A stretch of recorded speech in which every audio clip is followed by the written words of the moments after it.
सद्गुरुदेव कहते हैं कि आत्मा की ध्वनि को सुनने का सामर्थ्य ही तो धर्म है।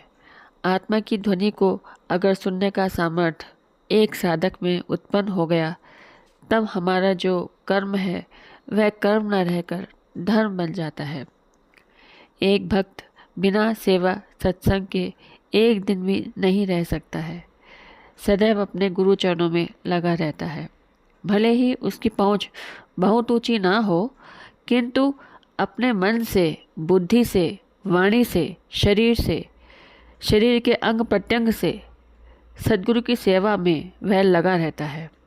तब जाकर के वह शिष्य गुरु कृपा का पात्र होता है। हम सबका ऐसा प्रयास रहना चाहिए कि हम कभी भी सेवा से, सत्संग से और साधना से दूर ना रहें। सद्गुरु की सेवा, साधना, सत्संग भार समझ कर के नहीं करनी चाहिए। जन्म जन्मांतरों का पुण्य जब उदय होता है तब सद्गुरु मिलते हैं, और उससे भी पुण्य अगर मजबूत है तब हमें सद्गुरु पर पूर्ण विश्वास हो जाता है।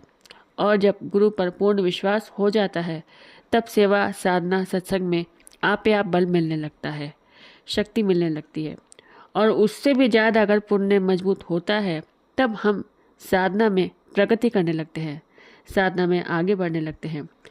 और उससे भी अगर पुण्य मजबूत होता है तब हम इसी जन्म में योग साधना करके सद्गुरु की कृपा से मुक्त भी हो सकते हैं।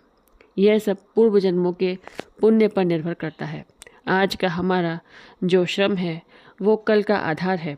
आज जो हम मन, बुद्धि, वाणी से श्रम कर रहे हैं, सेवा कर रहे हैं, यह कभी व्यर्थ जाने वाला नहीं है, क्योंकि यह विकर्म है। कर्म भी होता है, विकर्म भी होता है और अकर्म भी होता है। अकर्म तो विशेष महापुरुषों द्वारा होता है, किंतु कर्म तो सभी करते हैं। कर्म सबके द्वारा होता है, लेकिन विकर्म सबके द्वारा नहीं होता है।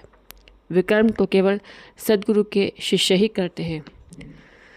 संसार में कई लोग भक्ति तो करते हैं, यज्ञ, जप, तप, दान, व्रत, पूजा सब करते हैं, वो भी विकर्म की श्रेणी में आएगा।